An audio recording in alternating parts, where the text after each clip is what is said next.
So, so, so I've been a fuck up most of my life, and I've kind of in the last several years tried to analyze what is it about me that makes me such a fuck up, and I've come to the conclusion that one of, if not the major factors involved is deferral of gratification or the lack thereof. And this might seem obvious to some people. It might be a little trite.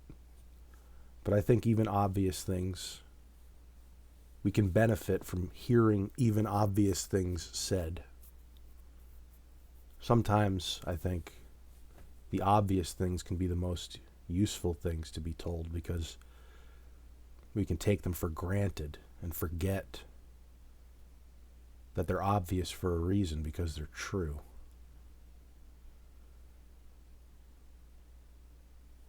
I'm sure you've all heard of the experiments that they've done where they have kids and they say you can have one piece of candy now, or if you wait 15 minutes you can get like 3 pieces of candy. And then they let them make the decision, and then they track their progress over the next 10, 15 years. And consistently they come back with the results of the kids who opted to wait the 15 minutes and get more candy later had much better outcomes than the other group. And I see that principle manifest like every day of my life. I'm a member of the other group, by the way. I totally would have taken that candy right then and there.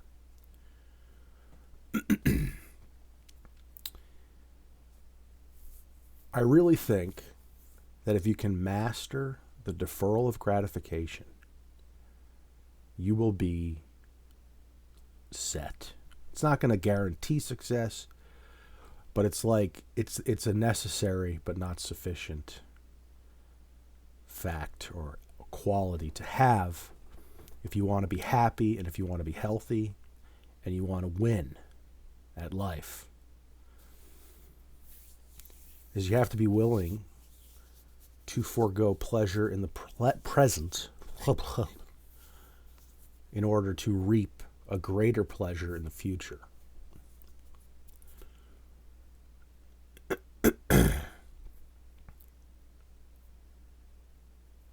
And I think at the heart of addictive personalities, in addition to trauma and all that other shit, I think a big part of it is short-term thinking and behavior. Economists call it time preference. In the case of addict Andes like myself, we have very high time preference. We value time, so we don't want to spend much of it. We want to get everything immediately in the present. And then there are people with low time preference who don't mind waiting a while. They got time. They can chill. And they're willing to wait for a payoff in the future. This is at the heart of finances, fitness, diet, relationships.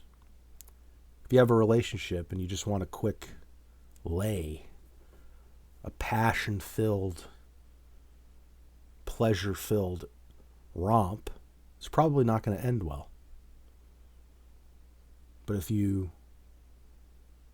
recognize more important qualities in a partner, and you're willing to maybe forego some of the wildcat sex that you would get with a crazy bitch, and you're willing to work on the relationship through the hard times, you're willing to develop like a deeper connection with someone over time,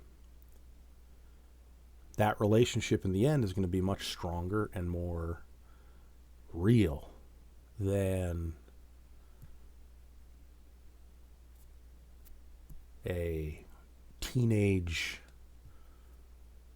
lust-fueled romance, if you can even call it that.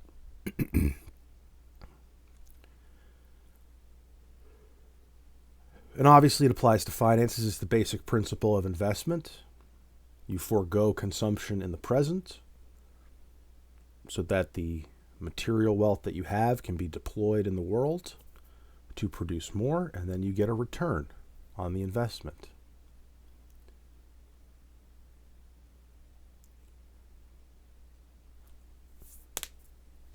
And really, when you think about it, deferral of gratification is merely a manifestation of reason.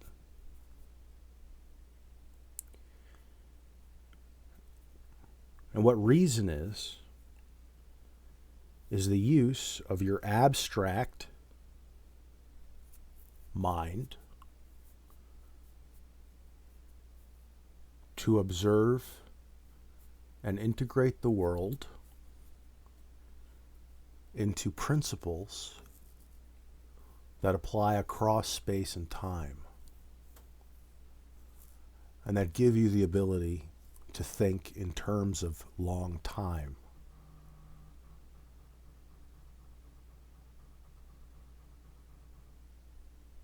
My fucking hard drive just went crazy.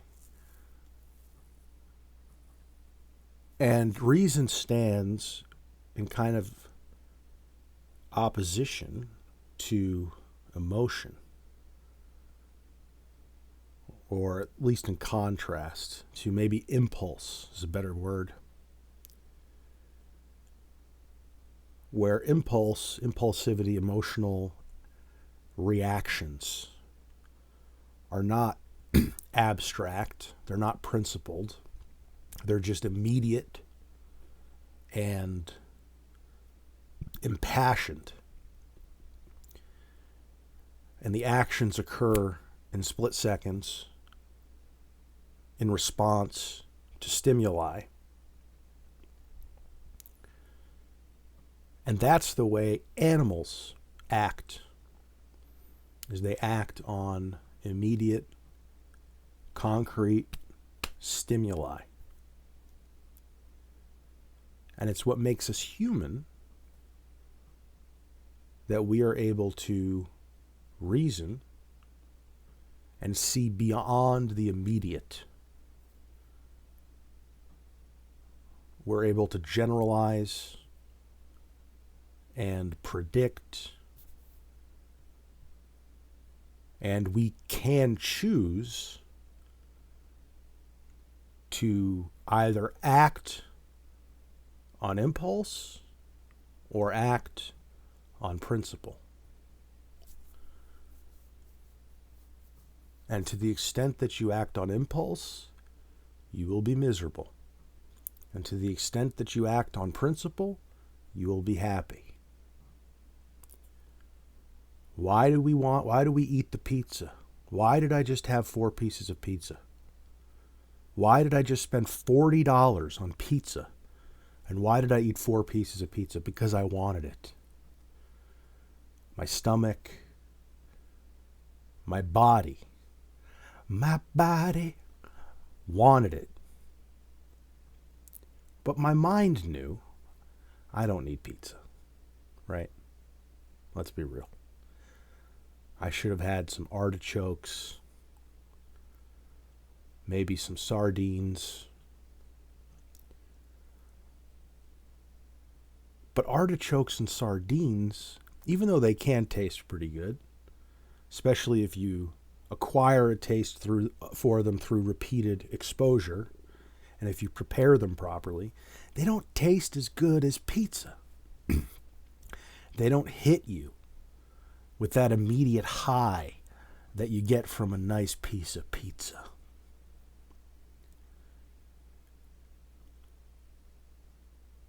Why do I smoke? Because I get that hit from the cigarette. And because I don't want to deal with the pain of quitting. Even though I know that over time, continuing to smoke is going to have catastrophic results. And if I were to quit, I'd have the potential to avoid those catastrophes.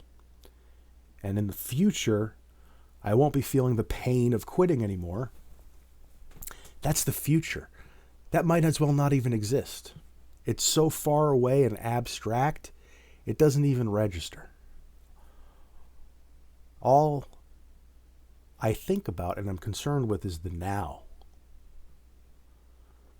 And now I want a cigarette. Now I'm feeling the withdrawal. Now I'm feeling the hit. And the now is all that matters to me and to people like me. We're told by a lot of Eastern mysticism types that you got to live in the now. You got to stop living in your head. You got to live in the now. I rebel against that because I know what it's like to live in the now. And it is not human. It's animal. And it leads to destruction and pain and misery.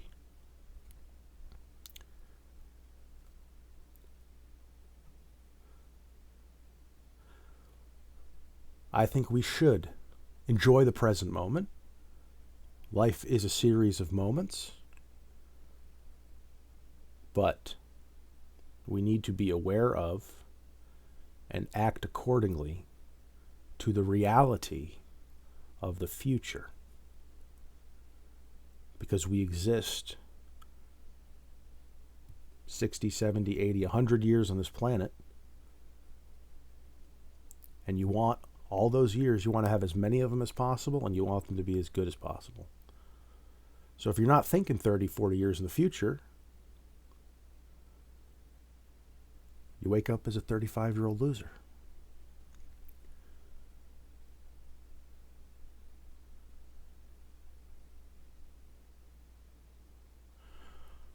I'm not high. I don't know what to do with my hands. So yeah, I just wanted to talk about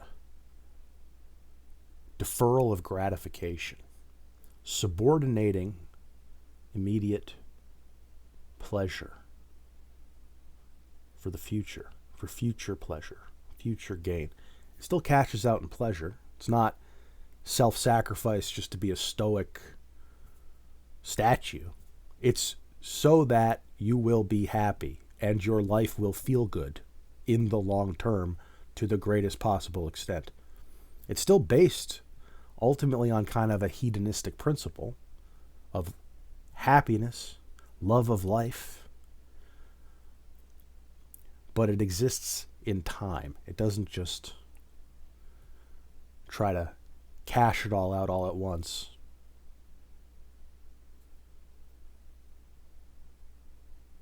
Anyway, now that that's out of the way, little life update. We got a blizzard coming. What the fuck? We got a blizzard coming. 2 feet of snow. 2 feet of snow. I had to go into the office today. Took 2 hours out of my Saturday to go into the office and get my laptop because we're working from home Monday because we're getting the blizzard. 2 feet of snow. I might even end up working from home on Tuesday as well if we can't get plowed out in time. 2 feet. It's going to be bigger than the last one we had, which was huge. So I hope we don't lose power. We might. We live in the woods. We could lose power. We used to lose power all the time, even in just like a rainstorm, like not even a bad one. We'd lose power. But then few years ago, they cut a bunch of the trees that were overhanging the lines, and we haven't really lost power since then, so I'm hoping we don't, but with the size of the storm, who knows? I'm worried. I don't want to lose power. That would suck ass, be stuck indoors all day. You can't even go out. You're fucking snowed in, just sitting around. What am I going to do, read? Ugh. Also at work, I don't know if I mentioned this in a video or if it was a live stream, but I got a new manager at work, a guy, started this week. Seems like a nice guy, seems like a cool guy. He gave me some praise, said I was killing it. Those were his words, because I was doing a lot of actions. They're called actions, little tasks in a queue of tasks, and I was doing a lot of them. And he said I was killing it. Right now they have me helping another department on a little project. It's the most bullshit data entry, AI replaceable crap ever. But, you know, the fact that they're having me do it maybe means, that they think that I can get it done. You know, they're confident in my speed.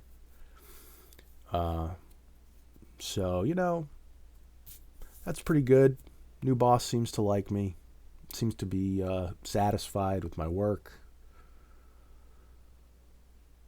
I have been working a little harder. I've been trying to be less of a slacker. Not that I was much of a slacker, but you know, you slack a little bit.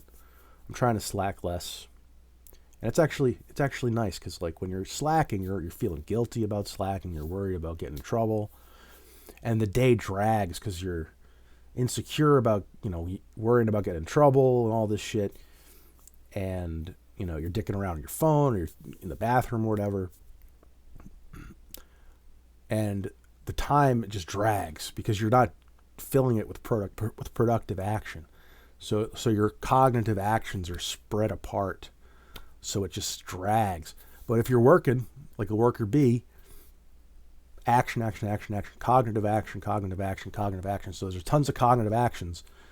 So you never have time to be like bored.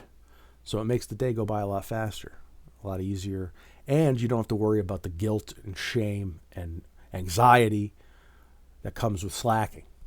So I'm trying to be better. I'm trying to be more consistent. There's pain. Again, this is back to that thing. There's pain associated with working hard, you know. But you're avoiding greater pain, the pain of getting fired, the anxiety of being a slacker, the shame. That's all gone. So there's a little bit of pain in the present as you're just working, and you avoid that long pall that just weighs down on you, that you're purchasing with a little bit of pleasure of being on your phone or whatever in the present. So, work is going pretty good. We still haven't found an apartment. We looked at a place recently and it was kind of a shithole. I was really hoping this was the one. They would take the pets. It's in a nice area, but the house sucked. My bedroom right now is tiny, right? And I'm an adult and I have a room. I should have a fucking apartment, but I have a room because I'm a fucking loser. And my room at this new place is like half the size of this. So it was not going to work. No closets, which my mom cared about more than I do, but it was just not a good fit. So we're still looking. I'm hoping we find somewhere. I hope they take the pets. I hope work keeps going well. Maybe I'll get a promotion. Maybe I'll get a raise. Maybe I'll get an apartment. Who knows? I have no idea. But I do know that this video is over. And I appreciate you watching it. I appreciate you making it to the end. I'm sorry I've been doing this with my hand the whole time, but I just needed something to do with them. If it's not smoking cigarettes, I got to do something with them. So thanks for watching, guys. I appreciate it. I'll try to get another one out at some point soon. It's been less than 2 weeks. It's been less than 2 weeks since my last video. I'm getting you some more content here. I hope you appreciate it. And I'll see you on the next video. Thank you, everybody.